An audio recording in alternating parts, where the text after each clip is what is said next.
Let's have a ball. Assalamualaikum warahmatullahi wabarakatuh. Perkenalkan, nama saya Mutma Ina Asahra dengan NIM 240404502072, kelas B, program studi bimbingan dan konseling. Di sini saya akan memenuhi tugas ujian tengah semester mata kuliah pendidikan inklusif. Akan ada dua materi yang akan dibahas. Yang pertama, pemahaman anak berkebutuhan khusus sebagai individu, dan yang kedua adalah sekolah inklusif. Dosen pengampu mata kuliah ini adalah Pak Sulfikri, SPD, MPD. Konsep anak berkebutuhan khusus. Anak berkebutuhan khusus atau ABK adalah anak yang memerlukan layanan khusus karena memiliki perbedaan fisik, emosional, mental, atau sosial yang mempengaruhi tumbuh kembangnya mereka. Anak berkebutuhan khusus bisa mengalami keterlambatan atau penyimpangan perkembangan.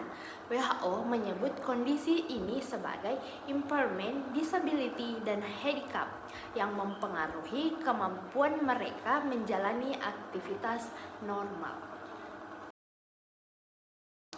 Karakteristik anak berkebutuhan khusus. Anak berkebutuhan khusus atau ABK yang memiliki karakteristik yang beragam sesuai dengan jenis hambatannya, seperti tunanetra yang mengalami gangguan dalam melihat, tunarunggu yang gangguan kesulitan dalam mendengar, tunaringga yang memiliki keterbatasan intelektual, dan tunalaras yang mengalami gangguan emosi serta perilaku. Selain itu, terdapat anak cerdas, istimewa, dan berbakat istimewa yang justru memiliki potensi luar biasa, namun tetap membutuhkan layanan khusus. Anak tunadaksa memiliki kelainan pada sistem gerak atau anggota tubuh, sedangkan anak autis mengalami gangguan dalam interaksi sosial, komunikasi, serta perilaku berulang.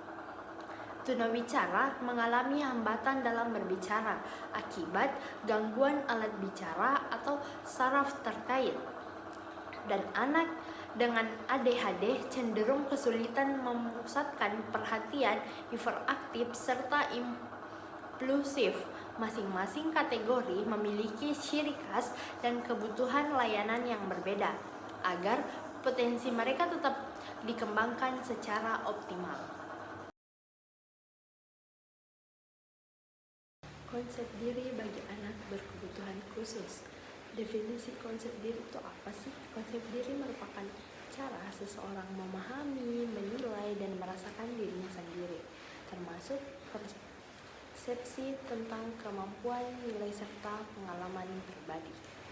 Pengaruh lingkungan terhadap anak berkebutuhan khusus itu tentang penolakan, ejekan, atau perlakuan negatif dari orang tua, guru, maupun teman dapat membentuk citra diri yang buruk dalam diri anak berkebutuhan khusus dan menurunkan rasa percaya diri mereka. Dampak keterbatasan dan kurangnya dukungan. Keterbatasan yang dimiliki anak berkebutuhan khusus seringkali menghambat proses aktualisasi diri dan pengembangan kompetensi mereka. Pentingnya pendampingan. Oleh karena itu, mereka memerlukan pendampingan khusus dalam pendidikan dan pengembangan keterampilan agar mampu secara optimal. Intervensi pendidikan dalam membentuk konsep diri yang positif bagi anak berkebutuhan khusus. Intervensi pendidikan untuk anak berkebutuhan khusus melibatkan peran pendidik yang penuh empati. Sikap penerimaan dan penghargaan terhadap anak berkebutuhan khusus dapat membantu mereka mengatasi frustasi dan membentuk konsep diri positif. Dukungan ini sangat membantu untuk anak berkebutuhan khusus mengembangkan kepribadian dan menyelesaikan tugas perkembangan mereka. Selain dukungan emosional, dukungan material juga penting. Penyediaan sarana yang memadai membantu anak berkebutuhan khusus mencapai kompetensi pribadi dan merasakan penerimaan dari lingkungan yang mendukung. aktualisasi diri mereka. Selanjutnya, materi kedua, pengertian sekolah inklusif. Pendidikan inklusif adalah sistem yang memungkinkan semua anak, termasuk anak berkebutuhan khusus, belajar bersama di kelas reguler. Tujuannya untuk memberikan pendidikan yang merata dan mendukung keberagaman, baik untuk anak dengan kelainan fisik, mental, ataupun kesulitan belajar. Prinsip-prinsip sekolah inklusif. Prinsip sekolah inklusif di sini saya akan membahas 5. Yang pertama itu kesetaraan dan keadilan, memberi kesempatan yang sama bagi semua siswa. Yang kedua, partisipasi aktif, melibatkan siswa dalam semua kegiatan sekolah. Dan yang ketiga, diferensiasi pengajaran, menyesuaikan metode pengajaran dengan kebutuhan siswa. Yang keempat, kolaborasi dan dukungan, kerjasama antara guru, orang tua, dan tenaga pendukung.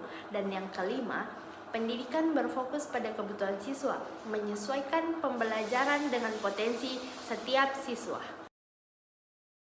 Manfaat sekolah inklusif. Pendidikan inklusif memberi manfaat dengan meningkatkan penghargaan terhadap keberagaman dan mendorong toleransi sosial.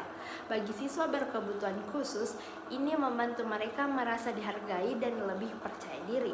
Selain itu, pendidik juga mengembangkan empati dan keterampilan mengelola keragaman, sementara sekolah mendapatkan reputasi positif dalam masyarakat. Implementasi sekolah inklusif.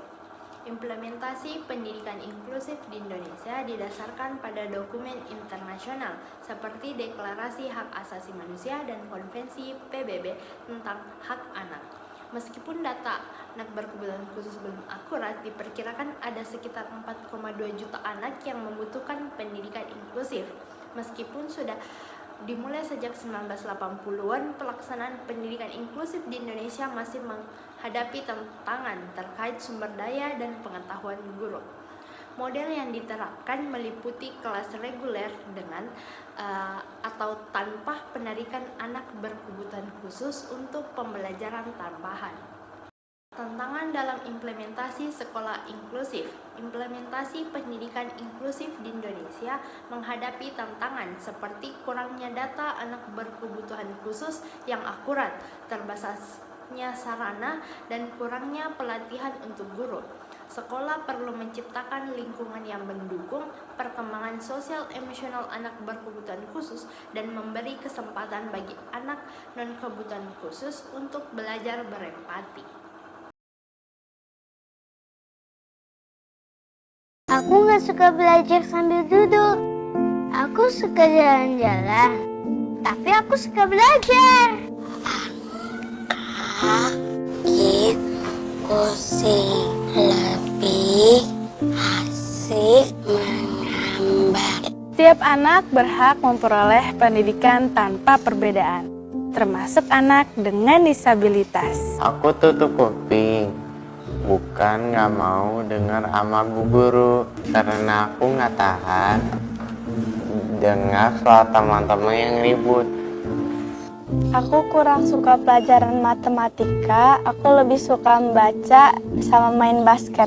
Bu guru, aku gak bisa melihat, tapi aku tetap ingin belajar. Di sekolah inklusif, kami para guru paham bahwa anak-anak berkebutuhan khusus mempunyai potensi untuk dikembangkan. Hanya saja cara belajar mereka yang berbeda. Perbedaan dalam proses belajar bukan halangan untuk mengembangkan potensi. Sekolah inklusif. Itulah materi yang sempat saya jelaskan pada kesempatan kali ini. Mohon maaf bila ada kesalahan. Wabillahi taufiq wal hidayah. Wassalamualaikum warahmatullahi wabarakatuh. Bye bye. See you guys.